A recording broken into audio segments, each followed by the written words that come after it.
Sí, el doctor Rubén Edel Navarro actualmente se desempeña como vicerrector de la región Veracruz de la Universidad Veracruzana. Es decano del doctorado interinstitucional en sistemas y ambientes educativos y del cuerpo académico entornos innovadores de aprendizaje.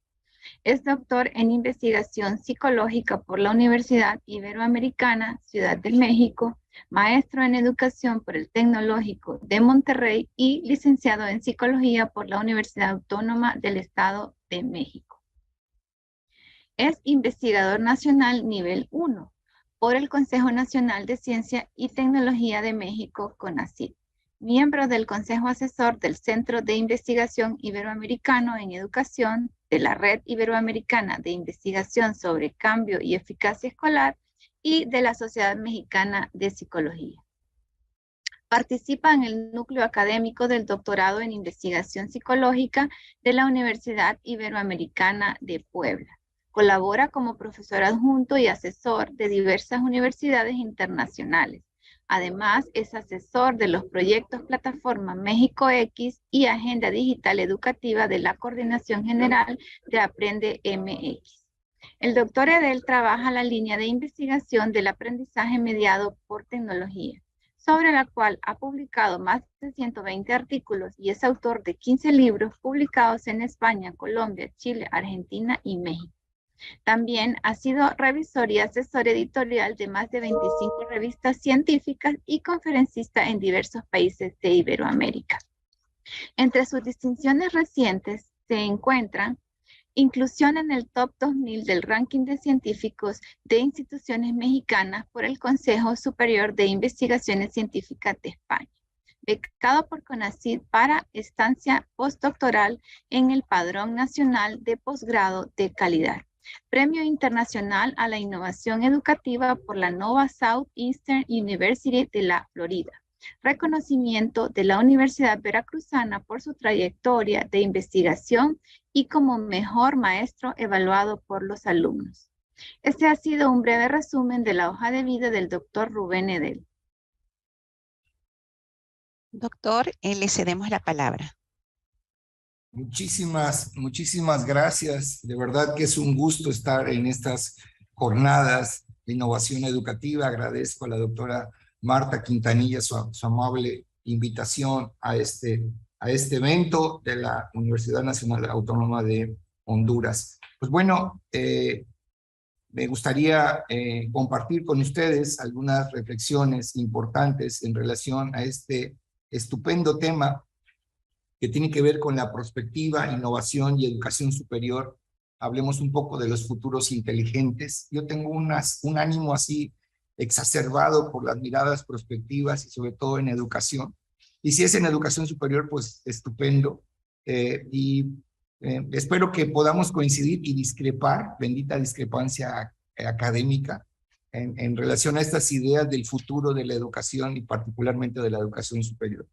Porque tengo otro tipo de reflexiones que me gustaría compartir con ustedes. Les propongo este itinerario ejecutivo, no se espanten. Van a ser 5 momentos muy breves, algunas reflexiones preliminares, hablarles, hay que tener retrospectiva también para saber hacia dónde vamos, esta cumbre mundial de la sociedad de la información, algunas iniciativas internacionales, compartirles una experiencia particular en México, a más de 3 décadas de distancia relacionada con el tema que nos reúne, y hablar un poquito de las miradas de futuro de manera muy breve, porque técnicamente podríamos desarrollar incluso un doctorado en esto de prospectiva e innovación en la educación superior. Empiezo con esta frase que no es cliché, no es de dientes para afuera, que es: una educación sin visión es una educación sin futuro. Cuando no tenemos claridad hacia dónde vamos, cualquier camino que tomemos es bueno. Algo que nos dejó la pandemia es justo esta posibilidad de anticipar escenarios futuribles y tomar acciones claras, concretas, si es que pretendemos tener liderazgo en cualquier campo de conocimiento. No es argumento desde mi punto de vista que alguien diga que como no hemos enfrentado una situación, pues podemos enfrentarla de cualquier manera. ¿sí? Eso es utilizar el azar para enfrentar cualquier tipo de situación, incluida la educativa, y la educación no es un acto azaroso, contrariamente, la educación es un acto deliberado, es un acto sistemático, y como tal hay que afrontarla.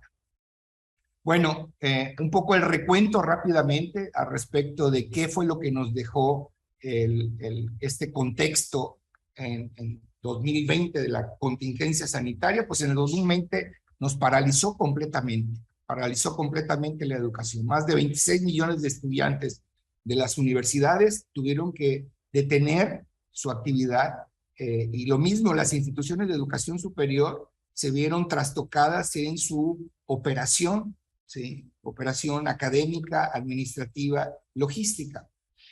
¿Qué fue lo que más le preocupó a los jóvenes en este contexto? Si ustedes observan, uno de las principales preocupaciones de los jóvenes decían, pues es que tengo preocupación de retrasarme en mis estudios. Los efectos de la pandemia ya los estamos midiendo y son devastadores en todos los niveles educativos. La humanidad vamos a pagar un precio elevado, al menos que no tomemos medidas emergentes para poder paliar y en el corto plazo todo esto que nos sucedió. Evidentemente que no solamente fue el retraso en los estudios, sino hay una serie de situaciones de otro orden, principalmente económico, que es la preocupación principal de los jóvenes y que habrá que afrontar. También el costo psicológico a nivel comunitario, yo creo que nos da como un tema para hacer otra conferencia distinta.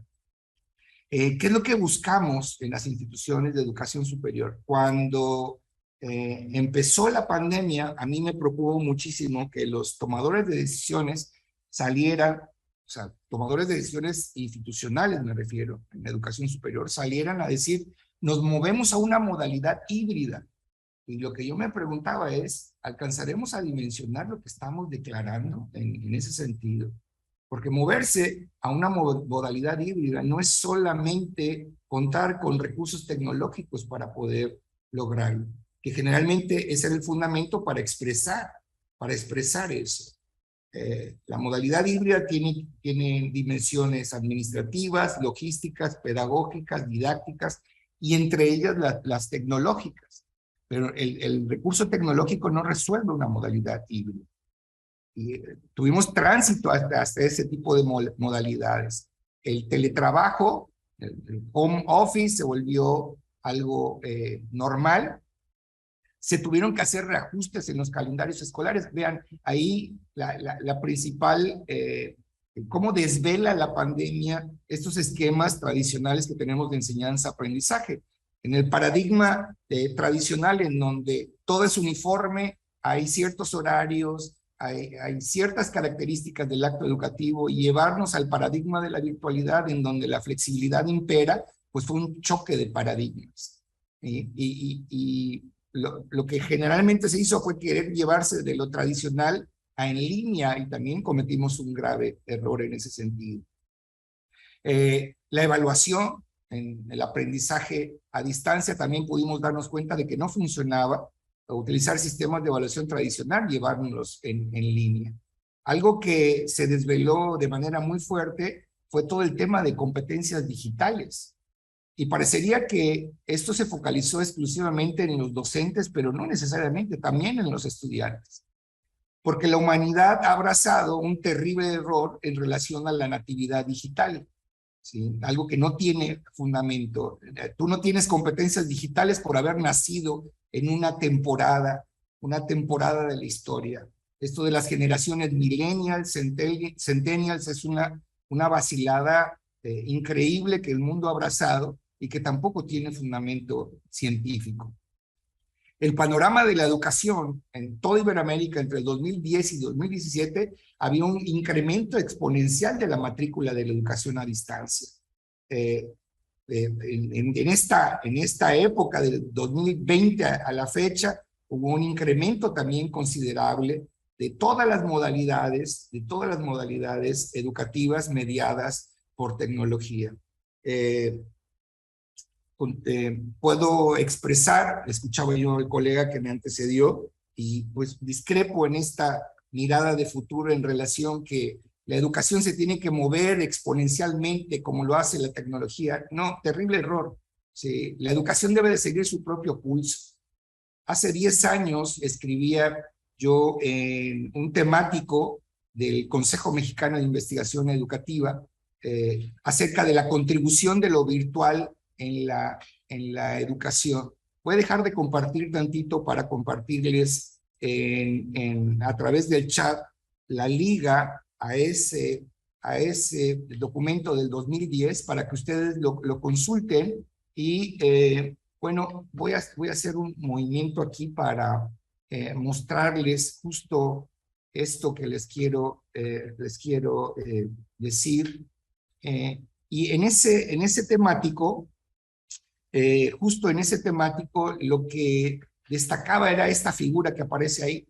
Se desconfigura, se despixela por la ampliación, me disculpan en ese sentido, pero la analogía en esta figura es muy clara, ¿no? Se ve al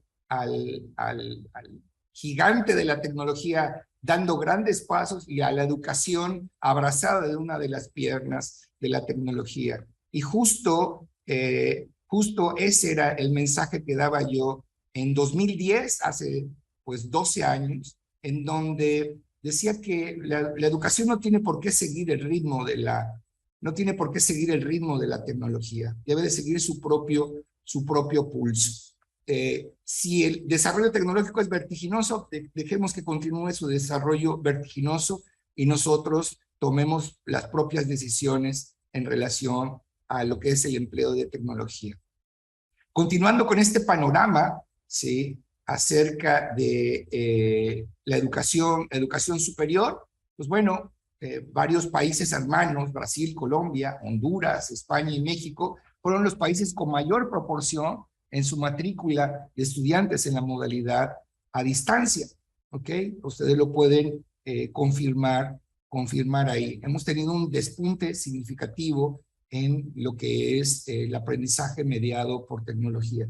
Hay que tener cuidado en relación a la evolución de la brecha digital en este sentido, porque la última generación de la brecha digital no está en el acceso a computadoras, no está en el acceso a conectividad, no está en el acceso a dispositivos móviles, sino está puesta en contenidos digitales de calidad. Esa es la última brecha digital. Y si estamos ofertando aprendizaje mediado por tecnología, más vale que tengamos en cuenta ese indicador para no estar fomentando más la brecha digital. Algo que ha sucedido en las instituciones de educación superior, nos hemos movido a una transformación digital en las universidades, pero que esta transformación digital tiene su efecto dominó en diferentes dimensiones de la educación superior, en la propia estructura institucional, en la oferta educativa, evidentemente en las modalidades educativas. En ocasiones nos enfrascamos en temas que no nos van a conducir a ningún lado y que lo único que nos hacen es perder el foco. Me refiero a esta discusión permanente de las modalidades educativas, si es que abordamos e-learning, b-learning, m-learning, net-learning, y el foco debe de estar en el aprendizaje, debe de estar en el learning, no en los diferentes prefijos. Tenemos que voltear a ver el currículum, tenemos que voltear a ver la misión y visión de las instituciones de educación superior. La educación superior estaba trastocada antes de la pandemia. La pandemia fue un gran pretexto como para voltear la mirada y ver qué es lo que estaba sucediendo en nuestra función como instituciones de educación superior. El uso de plataformas, pues bueno, fue evidente, ¿no? O sea, como que descubrimos lo que era el sistema de videoconferencias. En el doctorado en sistemas y ambientes educativos que tuve oportunidad de dirigir durante 10 años, 10 años antes de la pandemia, nosotros utilizamos Webex Cisco para el sistema de videoconferencias. No fue nada extraordinario el poder utilizar un sistema de videoconferencias, pero parecería que en el campo educativo los docentes se sorprendieron porque existía esta posibilidad de aprendizaje sincrónico y asincrónico. Yo creo que tiene que ver con esto de desdeñar la tecnología, el aporte que puede generar la tecnología a la educación, y que si anteriormente, antes de la pandemia, se podía considerar como una omisión, o sea, omitir emplear tecnología, si ahora lo hacemos, se va a convertir en una negligencia. ¿Por qué? Porque en muchas legislaciones, en muchas leyes de nuestros diferentes países de Iberoamérica, ya se está incorporando el empleo de tecnología en el acto educativo. Pasamos de tecnologías de información y comunicación a un acrónimo mayor que es tecnologías de información, comunicación, conocimiento y aprendizaje digitales. Y eso no lo digo yo, lo dice la agenda digital educativa de este país, me refiero de México. ¿Qué empresas ganaron más con la pandemia? Pues todos lo sabemos, ¿no? Ahí las tienen en pantalla. Facebook, Amazon, Google, Microsoft. Evidentemente que aquí debemos reflexionar muy seriamente en esta relación que hay entre las empresas, la universidad, el mercado y la propia sociedad. Hacer que suceda, fíjense bien, sacar de los libros la cuádruple hélice, ¿no? En donde necesitamos impulsar el desarrollo, sí desde las universidades, pero sí desde las empresas, pero sí desde los diferentes órdenes de gobierno, pero también, ¿sí?, en armonización con la sociedad civil. Solamente de esa manera podemos sacar de los libros la cuádruple hélice. Miren, con estas miradas de futuro, decimos, no sé quién pueda anticipar el futuro. Yo tuve un excelente colega, colaborador, amigo, un venezolano, José Silvio, y José Silvio, ahí en el 2001, hace 21 años, nos decía el doctor José Silvio, el aprendizaje del futuro será más virtual, más móvil e inalámbrico. Tremendo gurú en dejarnos esta ecuación de la virtualidad del doctor José Silvio, que yo modestamente he tratado de seguir su ejemplo, y claro, yo no me comparo, sería petulante de mi parte inclusive expresarlo con su alcance de mirada de futuro, pero si a mí me preguntan cuál será la tendencia del aprendizaje mediado por tecnología, pues yo me atrevería a decir que la flexibilización de los sistemas, modelos y ambientes educativos, ¿sí? Y evidentemente que tenemos que ponernos de acuerdo qué entendemos por flexibilidad en la educación para poder operarlo. Pero este ejemplo del doctor José Silvio a mí me ha acompañado a lo largo de mi desarrollo profesional y me ha servido como un gran ejemplo. Lo que necesitamos apuntar es una educación para la transformación social.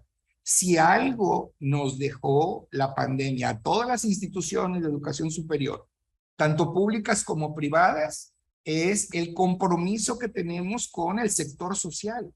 Cada vez la demanda va a ser mayor de la sociedad civil hacia las universidades. Y más vale que las universidades podamos dar respuestas de esa formación a lo largo de la vida.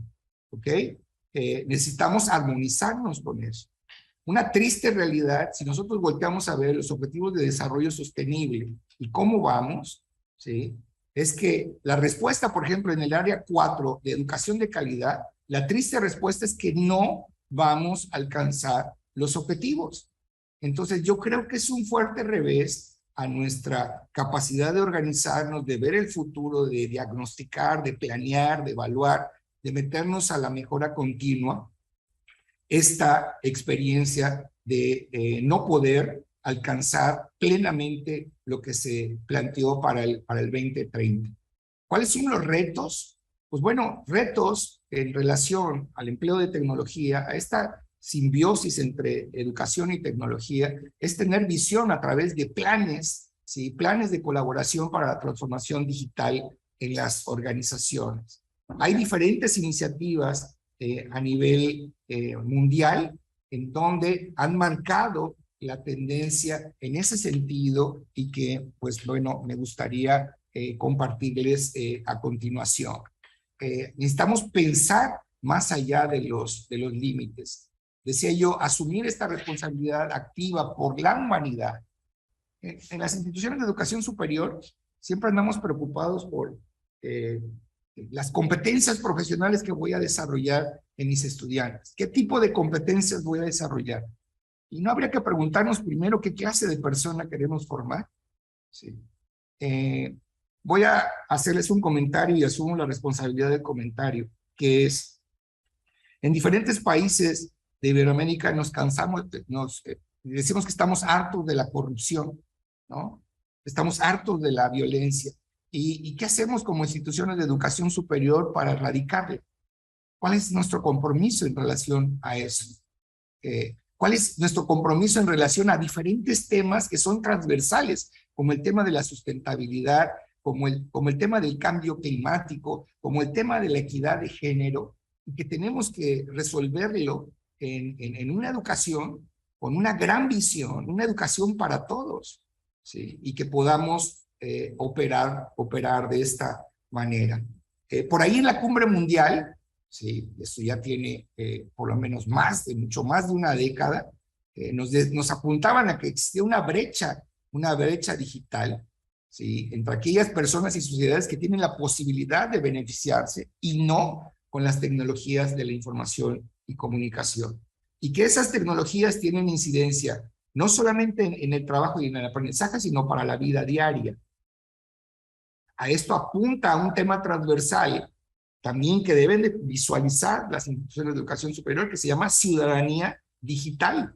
Sí. Y la principal preocupación es que aquí siempre los que no salen beneficiados en ningún momento es esta población no vulnerable, sino yo hablo de población vulnerada, que son los pobres, los indígenas, los adultos mayores, personas con capacidades distintas, madres solteras, personas de la tercera edad, migrantes, refugiados, que se ha apuntado a que la tecnología es estupenda. Pues bueno, que alguien me pueda explicar de qué manera la tecnología ha beneficiado a todos estos sectores. ¿De qué manera la tecnología está en los centros penitenciarios? ¿De qué manera la tecnología está en los hospitales? ¿De qué manera la tecnología está en las zonas deprivadas socioculturalmente hablando? Y la respuesta es que no está. Pues no que era muy buena la tecnología para esto. La respuesta es que no le hemos tomado el pulso a la tecnología como tal. Un tema que debe de preocuparnos es el futuro laboral de nuestros jóvenes. ¿Para qué los estamos preparando? Cuando un joven sale de la universidad al campo laboral, ¿sí? Se les dice, oye, ¿sabes trabajar de manera colaborativa? ¿Tienes inteligencia emocional? ¿Tienes tolerancia a la frustración? ¿Sabes administrar tu tiempo? Y digo, ¿y eso en dónde los formamos? Eso que se ha denominado como habilidades blandas o soft skills. Yo los invito a que revisen el último reporte de LinkedIn 2022 y vean cuál es el principal foco o interés de los reclutadores de recursos humanos en relación a la contratación de personal con estudios profesionales. Se van a ir de espaldas. Lo principal que están viendo los reclutadores actualmente se llaman habilidades blandas, no la formación en contenidos disciplinarios. Aquellas personas que tienen más desarrolladas esas habilidades blandas tienen mayor posibilidades de contratación en cualquier tipo de organización y de empresa. ¿Para qué carreras o para qué campos del conocimiento estamos formando en las universidades? Las necesidades a nivel social han cambiado. Hay diferentes campos emergentes en todas las áreas del conocimiento, ¿sí? Que nos están demandando nuevas carreras, nuevas profesiones distintas. Es cierto, la parte tecnológica ha demandado en esta área otro tipo de formación, ingeniería en robótica, desarrollo de Big Data, científico de datos, desarrollador de Python, etcétera. ¿Sí? ¿Y de qué manera hemos respondido las universidades a este llamado? Las iniciativas a nivel mundial se han movido a la creación de agendas digitales educativas. Y eso no es nuevo. Tenemos a Brasil en el 2001, a Chile en el 2007. En México, nosotros finalmente, hace relativamente 2 años, pudimos concretar una agenda digital educativa, pero hace 3 décadas un periódico de circulación nacional en México me preguntaban que si dotar de computadoras a las escuelas era correcto, era adecuado. Y les decía yo que estaba bien hacer implementación tecnológica, incorporar computadoras en las escuelas, pero que no era suficiente, sino que teníamos que formar a los propios docentes en el empleo de tecnología. Habría que tomar una formación docente. Claro, los medios son especiales, particulares para poner las notas, para vender, y en ese momento pusieron en el periódico en el 2010, señalan a la Secretaría de Educación Pública falla en la estrategia digital. Y lo que yo decía es que necesitamos una agenda digital, necesitamos una estrategia digital, ¿sí? En relación a qué, a pensar, tener esa mirada de futuro, qué hacer con la infraestructura y el equipamiento. Y que esa estrategia digital nos pudiera permitir visualizar el desarrollo de competencias digitales, tanto en docentes como en estudiantes, pero emplear de manera deliberada, pedagógicamente, la tecnología e Internet. ¿Cómo es que Internet se puede convertir en un estupendo recurso didáctico? Siempre hay un acuerdo generalizado. Si nosotros decimos Internet es un buen recurso didáctico, todo el mundo va a decir que sí. Pero cuando le preguntamos a esas personas que afirman cuál es el fundamento didáctico de emplear Internet, pues ahí las respuestas pues van a escasear muchísimo. Ahora, ¿cómo esta visión de que si voy a emplear, por el hecho de emplear tecnología, entonces voy a brindar calidad? No necesariamente. O sea, tengo que focalizar el rendimiento académico del estudiante, tengo que focalizar los procesos cognitivos. ¿Qué tipo de procesos de pensamiento estimulo empleando tecnología dentro y fuera del aula? ¿Qué destrezas? ¿Qué actitudes? Para eso necesitamos tener políticas, tenemos que tener diagnósticos. Estas miradas del microcontexto y del macrocontexto que puedan ir a impactar en los planes y programas para la formación inicial de profesores, ¿sí? de docentes. Este mito de que una computadora va a sustituir a un profesor, eso no es cierto. Es más, si una computadora es capaz de sustituir a un profesor, el profesor se lo merece. Pero no habrá el dispositivo más sofisticado que pueda suplir la función de un docente en el aula. Ahora, digitalizar no es lo mismo que educar. Utilizar plataformas, dispositivos, recursos, artefactos, eso no es educar per se, ¿sí? La mediación tecnológica es lo que nos va a acercar a lo que pretendemos. Pensar en modelos tecnopedagógicos, tanto para la formación y capacitación docente como para estas competencias transversales que hablábamos, de la multiculturalidad, inclusión, sustentabilidad, etcétera, etcétera. ¿Ok? Hace, llamamos, relativamente reciente venimos saliendo de este diagnóstico de la competencia digital docente en las instituciones de educación superior, en donde un gran volumen de profesores, más de 30,000 profesores, pudimos concretar este diagnóstico. Y lo principal es que 90 instituciones, imagínense la cantidad de académicos, pudimos ponernos de acuerdo, ¿sí? Al menos en Latinoamérica, ¿qué entendíamos por competencia digital docente? Y ese ya fue un gran logro epistémico. Y decíamos, la competencia digital docente no es otra cosa más que la amalgama de los dominios cognitivo, procedimental y actitudinal de esas tecnologías de información, comunicación, conocimiento y aprendizaje digitales que van a garantizar, fíjense bien, el empleo seguro, crítico y creativo de esa tecnología en los procesos educativos. ¿Ok? Entonces, yo creo que al margen de haber llevado a cabo este diagnóstico, este acuerdo entre qué entendíamos por esas dimensiones de la competencia digital docente nos permite, primero, llegar a un acuerdo y avanzar en ese sentido. En ese libro que se publicó, pues bueno, viene el apéndice acerca del cuestionario, del instrumento que utilizamos con docentes, pero también con personal responsable de la capacitación y la formación continua de los docentes. ¿Y cuál era la idea? ¿O cuál es la idea? Pues crear un espacio común para la formación de docentes en materia de competencia digital docente.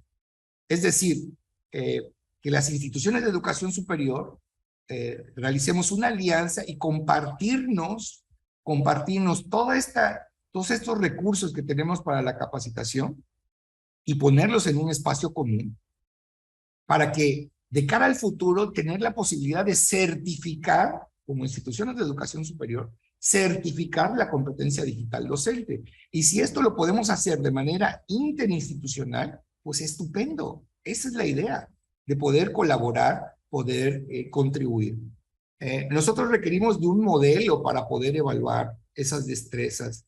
Echamos mano del modelo Dreyfus, que tienen ustedes ahí en pantalla, que va desde novato hasta experto para poder emplear la tecnología. ¿Ok? Bueno, voy a la parte final de mi participación, y es en esta posibilidad de que podamos ver el futuro, de anticipar esos escenarios futuribles. Yo preguntaría, bueno, ¿qué escenarios visualizamos para el desarrollo de la educación? Y particularmente para el desarrollo de la educación superior. ¿Qué es lo que alcanzamos a ver? ¿Cuáles serían esas variables que podrían facilitar el cambio? Venimos saliendo de una contingencia sanitaria. Nadie nos garantiza que podamos entrar en cualquier otro tipo de contingencia, que puede ser sanitaria nuevamente. Decimos en México, déjenme tocar madera para que no suceda. Pero puede ser una contingencia de otra naturaleza. Puede ser una contingencia climática, una contingencia civil, una contingencia informática, tecnológica. Puede haber un conflicto tecnológico, ¿sí? Que nos bote todos los sistemas, ¿sí? El hackeo está a la orden del día. Entonces, todo esto cabe dentro de lo probable. ¿Por qué no nos reunimos a pensar de manera deliberada cuáles son esos escenarios futuribles para la educación superior? Que pensemos, ¿sí? Que pensemos qué variables facilitan el cambio, pero qué variables podrían obstaculizar el cambio. Es decir, esta resistencia natural que hay en la transformación, ya lo decía Rogers hace 60 años en su teoría de la difusión de las innovaciones. Hace 60 años, Rogers nos decía, no te preocupes, un porcentaje, ¿sí? Un porcentaje de tu población en donde pretendas incorporar una innovación se va a resistir, y eso es terriblemente natural, ¿sí? Es una reacción organizacional natural. Pero ¿qué creen? La resistencia al cambio no sería el único obstáculo que podríamos enfrentar. La propia innovación, fíjense qué paradójico, la propia innovación también podría ser un obstáculo. ¿Y a qué nos referimos por esto? A que si lo que pretendemos transformar, ¿sí? Se sale del territorio de la innovación, ¿sí? Cuando la disrupción que pretendemos implementar se sale de esos límites de los que pretendemos transformar, podría ingresar a ser una disfunción. ¿Cuántos temas, al menos a nivel nacional en México, podemos hablar de programas que en su momento fueron, se plantearon como terriblemente innovadores, y lo fueron en su diseño? Yo les puedo hablar de habilidades digitales para todos, les puedo hablar de Enciclomedia, Mi Compu MX, que fueron programas a nivel nacional en esta relación con la tecnología y la educación que fracasaron, que fueron un fracaso, porque como ideas fueron estupendas, fueron ideas estupendas mal operadas, y eso es lo que puede ocurrir en una innovación. Si nosotros ignoramos que la innovación puede adoptar diferentes formas y no necesariamente ser disruptiva, eso de llegar ante un paradigma, romperlo y reconstruirlo, nos puede llevar al fracaso. Luego, entonces, necesitamos tomarle el pulso a la innovación, tomarle el pulso a la transformación, tomarle el pulso a la tecnología, y no caer en este terreno disruptivo que nos pueda conducir al fracaso.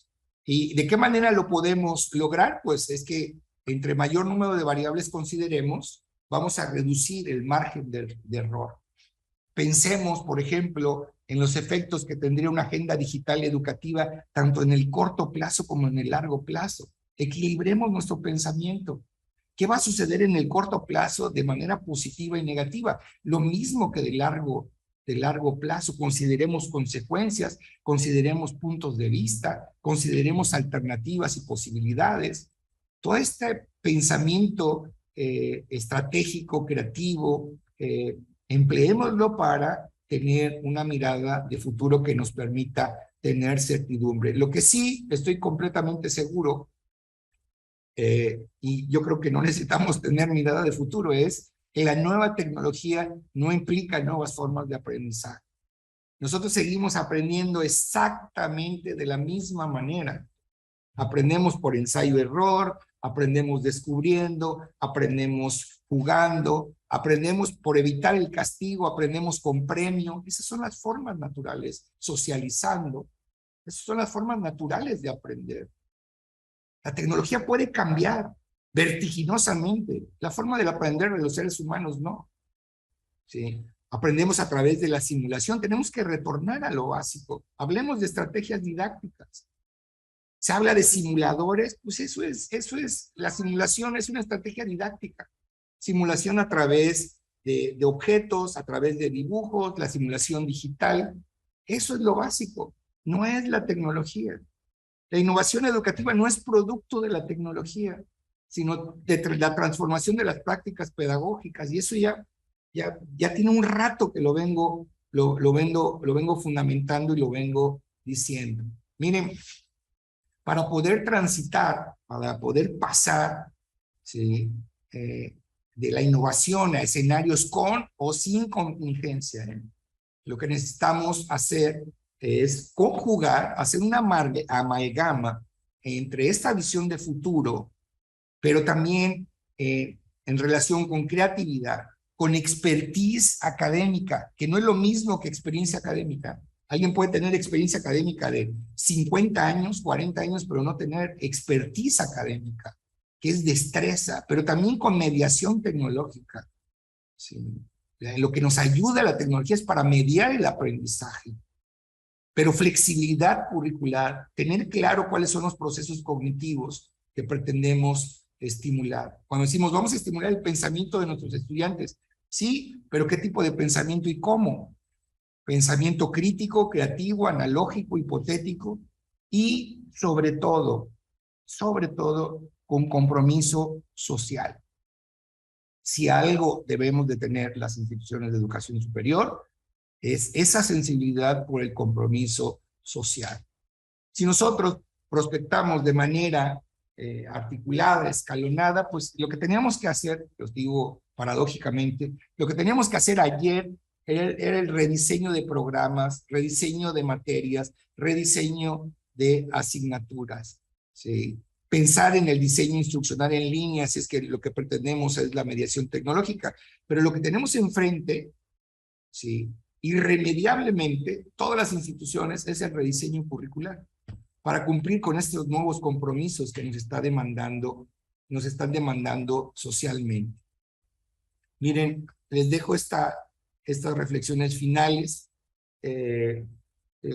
No vale lo que dice nuestro diploma, sino lo que nosotros sabemos hacer.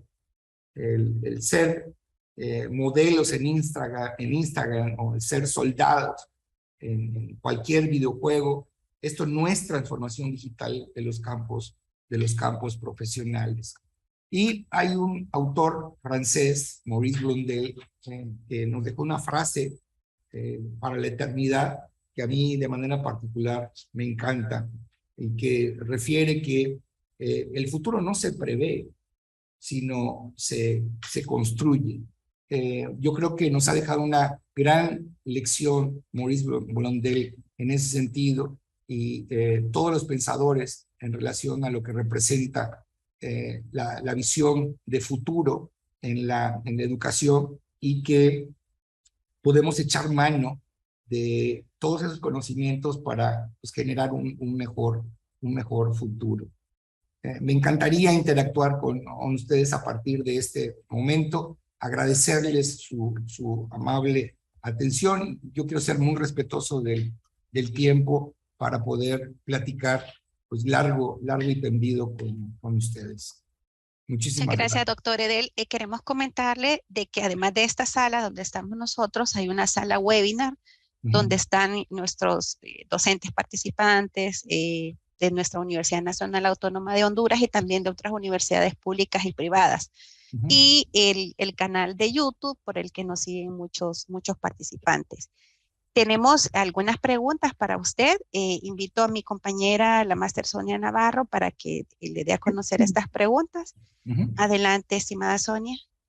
Sí, bueno, la primera pregunta sería, en relación a la última brecha digital que implica el desarrollo de contenidos de calidad, la adopción de modelos de digitalización prima sobre los desarrollos individuales. ¿Cómo convergen? Miren, si hacemos un recorrido histórico acerca de la brecha digital, todo empezó con el acceso a computadora, ¿de acuerdo? Después fue el acceso a Internet, después fue el acceso a banda ancha, después el acceso a dispositivos móviles, ¿de acuerdo? Esta nueva brecha tiene que ver con contenidos digitales de calidad. Las mejores acreditadoras del mundo en educación a distancia, dentro de uno de sus indicadores institucionales, le preguntan a la institución, ¿quién es el que diseña los contenidos? Dicen, el profesor tal, perfecto. ¿Quién es el que implementa esos contenidos en la plataforma? Y señalan al mismo profesor. ¿Y quién es el que da la clase sobre esos contenidos? El mismo profesor. Hay tremenda inconsistencia ahí. ¿Qué quiere decir? Hemos tenido la idea equivocada que el experto en contenido es aquel que tiene que desarrollar digitalmente los contenidos. ¿Ok? Lo mismo aquel que me tiene que indicar cuál es el modelo tecnopedagógico idóneo para desarrollar esos contenidos. Y necesitamos pensar en un trabajo multidisciplinario. No somos octagón, no debemos de ser octagón para dominar los 8 ángulos. Y quien diga que es octagón, discúlpenme, pero nos está mintiendo, porque nadie puede ser octagón. ¿De acuerdo? Entonces lo que tenemos que hacer si es que pretendemos entrar en el terreno de la innovación, es justo trabajar de manera multidisciplinaria. ¿Por qué? Porque en las fronteras del conocimiento, entre una disciplina y otra, justo ahí está la innovación. Pero necesitamos sinergizarnos para poder brincar esta brecha que estamos estimulando, que tiene que ver con las características de los contenidos que ponemos en un entorno virtual. El hecho de tener la mejor plataforma del mundo, digo, no decimos nombres, hay más de 800 en el mercado, pero con el hecho de que institucionalmente yo tengo una plataforma con licenciamiento o sin licenciamiento, per se, eso no hace que yo dé educación a distancia, en línea, híbrida, de calidad, sino tiene que ver el diseño al interior de ese entorno virtual. A eso nos referimos. Que puedes tener la plataforma más espectacular del mundo, pero si al interior no hay una estrategia didáctica, no tienes claridad al respecto de qué competencias vas a desarrollar, pues no estás dando calidad. Muy bien. La segunda pregunta dice, ¿cómo mantener la mirada en la innovación disruptiva cuando la tendencia en las instituciones de educación superior ante la contingencia de la reducción de presupuestos? Pues yo diría que no es deseable mantener la mirada en la innovación disruptiva, porque eso podría conducirnos al fracaso. Miren, generalmente todos los caminos, cuando hablamos de innovación y sobre todo de empleo de tecnología, nos llevan a la conectividad, ¿no? Dices, pero ¿cómo me vas a hablar de innovación si no tengo conectividad? No puedo utilizar tecnología. Bueno, déjeme transmitirle esta experiencia. Hace un año, por estas fechas, andaba yo en Haití, junto con otro colega de la Universidad Nacional Autónoma de México, y íbamos a una misión educativa. Y la misión educativa consistía en visualizar el contexto nacional de Haití para dar las mejores opciones, ¿sí? Como sistemas y ambientes educativos.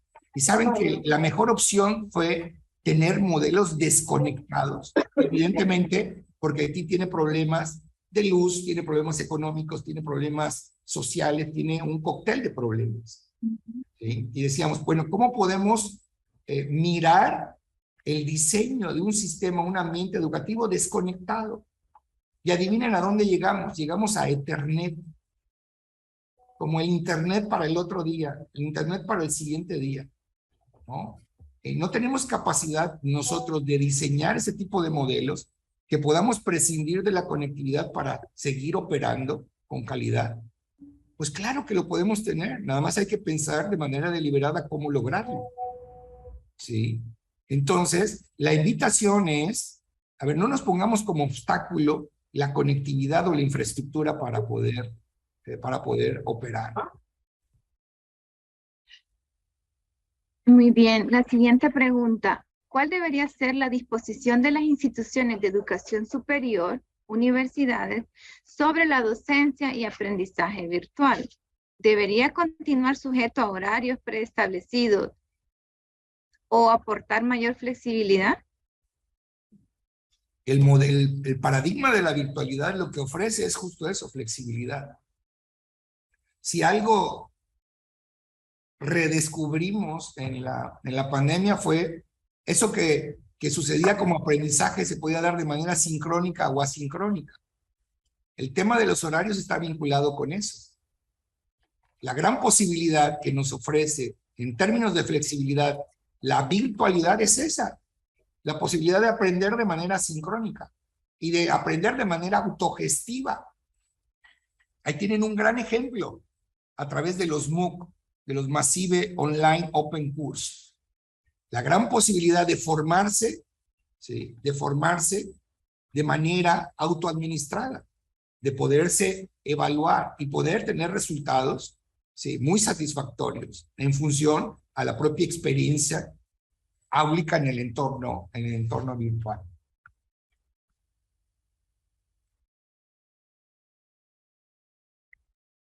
Muy bien, doctor. Muchísimas gracias por contestar las preguntas. Con esta última pregunta damos cierre al ciclo de preguntas. Sí, agradecemos al doctor Rubén Edel por tan valiosa conferencia y por ser parte de esta 13ª jornada de innovación educativa. Y damos paso a un acto especial de reconocimiento por la doctora Marta Quintanilla. Adelante, doctora Marta. Su micrófono, doctora.